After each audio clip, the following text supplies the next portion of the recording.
the Van Halen tribute that is going to be going on with Joe Satriani, Sammy Hagar, Jason Bonham, and Michael Anthony.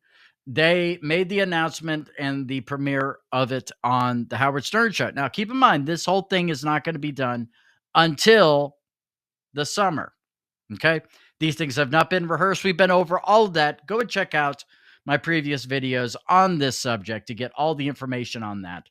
And one of the things I wanted to do today is bring in some friends who are guitarists as well to kind of go and talk about this recent controversy. Are you guys familiar with the controversy that ended up happening?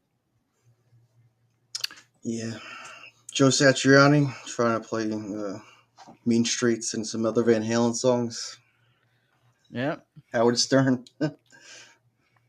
Yeah. Yeah, I watched most of it, Christopher. I don't know that I've seen all of it, but I did watch him at one point there. Howard asks him, what's the hardest part of learning some 80s songs? And he said, when he starts playing Mean Street, and he's the intro anyway. And he's stumbling a little bit on that. But hey, this reality, I think, is they probably aren't going to be doing a whole lot of the Dave songs. So why would they want to do Mean Street anyway? I think he just pulled out an example of something he thought was kind of difficult and unusual. And I don't even think they're going to be playing it. I think they'll be playing all the Sammy-centric songs. But yeah, I didn't see what the controversy was. I think that'll be a majority of the set list. There is... when I went and saw Sammy a couple of weeks ago, Michael Anthony was kind of stepping up on the vocals a little bit, and they ended up doing "Ain't Talking About Love." I have a feeling that Michael Anthony could be doing some of the Dave songs over there. Will Mean Street be one of them? I don't know, but there's been a lot focused on how it is that he ended up playing that, and he said, hey, my rig is not ready for that yet. And so he was talking about that. And Nuno Betancourt said, with that song, Eddie, as you guys know, wasn't always a guitarist. He also played piano, drummer, and a drummer. Nuno said, that's a percussive thing. Yep. That's you have to have the rhythm of a drummer in order to do that properly. And plus, technically speaking, the piano is considered a percussion instrument, different kind of percussion. But, with that, many people are saying, Joe Satriani's not up to snuff on going and doing these songs. Again, has not rehearsed them. He has not rehearsed them. Yeah. And this tour isn't until much further away. Yeah, you're saying it's this summer. He's just not got his chops up. I mean, man, Joe is Joe. I mean, I'm sorry. I'm going to let Alvalanker speak a minute here before I go on. Oh, it's fine, Tony. Go ahead. Oh, well, what I was going to say is, you're going to have to – there are lots of guitar players that could come in and play a lot of 80s stuff. If you wanted – somebody that would come in and nail it right off the bat, you'd go after probably Steel Panther's guy, wouldn't you? I mean, he played in the Atomic Punk band. What's his name? Yeah. Satchel. But he's a cartoon character. He's not he's a very capable guitarist, but he's not that name brand guitar player that you want in the band like that. I mean, if you're not going to go somebody like Satch, who is somebody that Sammy's comfortable with and he knows he can be in a band with and coexist, and that's one of the main things that's important. Can you get along with somebody for a big old long tour like that? Exactly. Who would you go with? Would you go for Steve Vai? Steve Vai's got his own thing. Certainly somebody that could do it would be somebody like Guthrie Govan. Can you imagine him with that bunch of guys? I mean, so there are people. Phil X could do it. And probably all these guys are maybe even more prepared immediately right off the bat than Satriani is. But Satriani is as capable as any of those guys. Give him time. If he decides he wants to do Mean Streets, give him a month. He'll come out there and he'll kill it. He's Satch, man. He's the real deal. John Sykes, somebody just come up there. Absolutely. Yeah. Sykes could do it. I mean, Brad Gillis, Jeff Watson from Night Ranger. There's all kinds of people that could do the tapping thing and get really tricky and cool on the guitar, there are all kinds of like say YouTube guitar players that can pull it off. But you want a name brand. If you're going to have Jason Bonham, you're going to have Sammy, you're going to have Michael Anthony, then you want somebody on the level of Satriani in your band. Yeah. I would say obviously the real deal is it's all in the hands. So Joe Satriani doesn't have Eddie Van Halen's hands. Nobody does. So you really can't get on him for not being able to play Mean Streets to a T.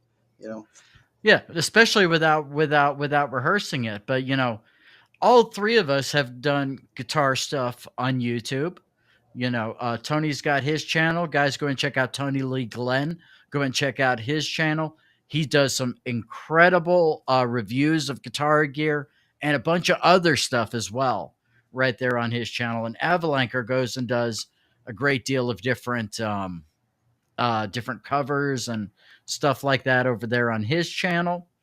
So go and check those out. But the thing that all of us could probably say is whenever it is that we're going to do a YouTube video of a review of the product, I know for me, I'm not going to speak for you guys, but I know for me and I know for other YouTube guitarists, it's usually quite a few takes until you're like, that's the one that's going in the video. Oh, yeah, definitely. Yeah. I mean, it's definitely a sacrifice of time when you are doing this. Yeah. You want to make sure you want to put out a good product, obviously, every single time. Yeah. So I would say with that would, considering that you guys have well, I know Tony's been in bands. Have you been in bands there, Alvalanker? Oh yeah. I toured with if anybody's ever heard of KMFDM from Germany. I toured with Enesh all over North America and Canada a couple times in 2015 and 2012. So Nice. I've toured and I've been in my own bands that didn't really do much. But the thing with touring and playing a show is you don't get 40 takes. No. You got to nail it right then and there. Yeah, that's where rehearsal comes in. And Joe said he didn't really have time to rehearse it. I mean, I'm surprised that he never really knew all these riffs. He never practiced all these songs when he was a kid. Maybe he did, but that was probably a long time ago. And his music is so crazy, and he's got his own style. Like, so I'm sure he's not really like practicing Eddie Van Halen riffs, all the time. So if Ed was still with us, and for some reason he had to play in a Satriani tribute band, let's say Joe had died, would Ed sound like Joe? No, absolutely not. Alvalanker is absolutely correct. It is. I mean, nobody's going to sound just like Eddie. There are people that pull it off. And like I say, that was just an off-the-cuff question. Howard he had just got through, I can't remember which song it was he'd done. Why Can't This Be Love or something. They just finished. And did he sound like he sounded pretty dang great, man. It sounded awesome. And Howard's just sitting there, well, it's got to be tough taking all this on. What is one of the really hardest ones? And so, and in just a moment of pure honesty, Joe said, well, hey, this one's pretty tough. It doesn't mean they were planning on playing that song.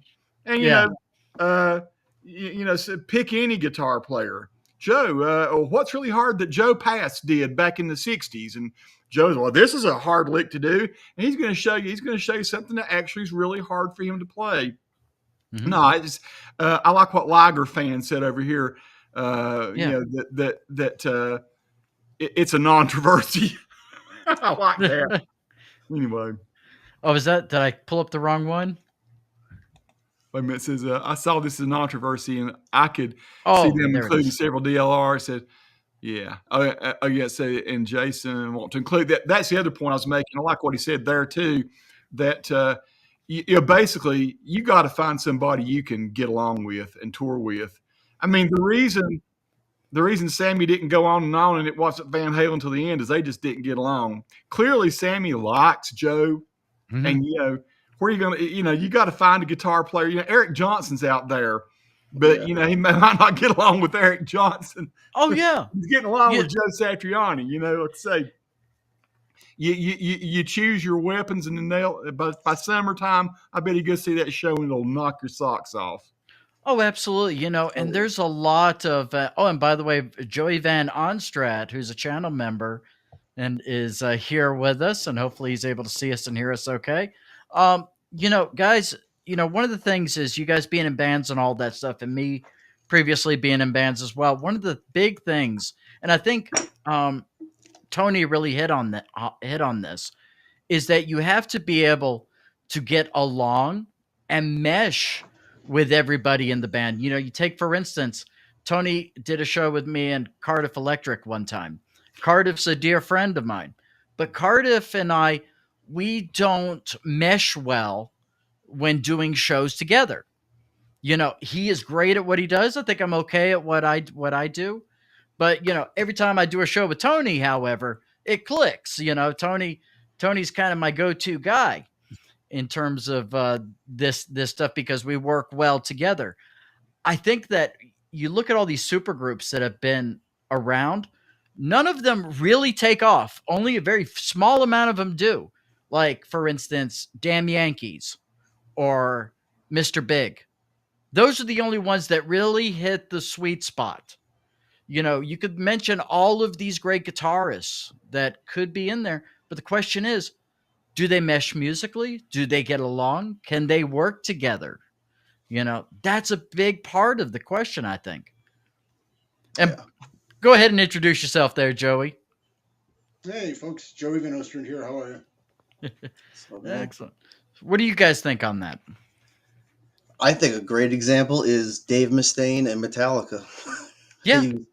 He was, great player. Great player. They both played metal music. They both, played where they came up together, playing the same kind of music, playing the same kind of guitar, innovating doing the same innovation on guitar with the, incorporating the new wave of British heavy metal with, Black Sabbath and stuff like that. And yeah, they just couldn't get along. So they had to kick Dave out of the band, and he formed Megadeth and started his own band, and amazingly became almost as successful as Metallica. So yeah, I don't think Dave would have been near the guitar hero that he is now if he'd stuck in Metallica. I mean, he was great, but yeah, I thought it was awesome that he got out of there. Anyway. Yeah, that really gave him a chance to spread his wings and show what he really, really can and has done. But it also really solidifies Rabbi's point of personalities meshing, because Dave can't keep band members. No. So, and he's had some of the best. Yeah, he's Jason had Baker, Steve Vai. This goes on and on. Yeah, he's had some monsters. Oh, I think you're talking about in the world. No, Marty Friedman, unbelievable. I mean, two different Daves that we're talking about here, both have the same problem. David Lee Roth and Dave Mustaine. Because I don't think that there are any original members of Megadeth other than Mustaine right now, is there? The bass player was brought back. He did reunite with them for a while, but I think Dave fired him again. he got into some pretty bad trouble. Yeah. That was not cool what he ended up doing. Yeah, but obviously. Yeah. But yeah, Dave had. He had Nick Menza as a drummer, who was amazing, and then Dave wanted to change directions, and he had the guy who was on Dystopia, unbelievable guitar player that won a Grammy. They finally won the Grammy, and I don't know if you remember when they won the Grammy, they actually started playing Master of Puppets. Oh, did they? See, I have never been a metal guy, so I don't know that history and that ethos there. Yeah. What are you getting ready to say I'm talking about, Tony? Yeah. I haven't seen I have to go now. Got to go look that up though. I did not realize they'd done that. That's pretty cool though. So it's got to be online somewhere. Yeah, it is. I like his Megadeth, his Mustaine's band like Rainbow is Richie Blackmore's, and Whitesnake is Coverdale's. Yeah, Yeah, probably. Yeah, definitely so. absolutely. Speaking of which, I ended up seeing some. I know this is a little bit off topic, but I ended up seeing a cover of a Rainbow song, "Since You've Been Gone," done by the Brian May Band. Yeah, that's killer. Which, That's oh pretty fun to watch. man, Some good-looking incredible! ladies in that video too. Oh yeah, oh absolutely, absolutely. Joey, what kind of guitar you got there to the side there? That looks nice. Which one? The one that we see on camera right there looks like it might be a kind of a Les Paul style. Yeah, right there. It's my Zach. Oh, nice. Wild. Sweet. Zach Wild. Real one or Chipson? Epiphone. EMG. EMGs. Nice. No. Yep, 2003 Korean made. A couple of years before they moved over to the Chinese factories. Is that the cool. EMG 81, 85 setup? No, they're actually passive EMGs. Oh, They're HZs? the EMG HZs. Okay. And they're absolutely horrible. Yeah. They're terrible pickups.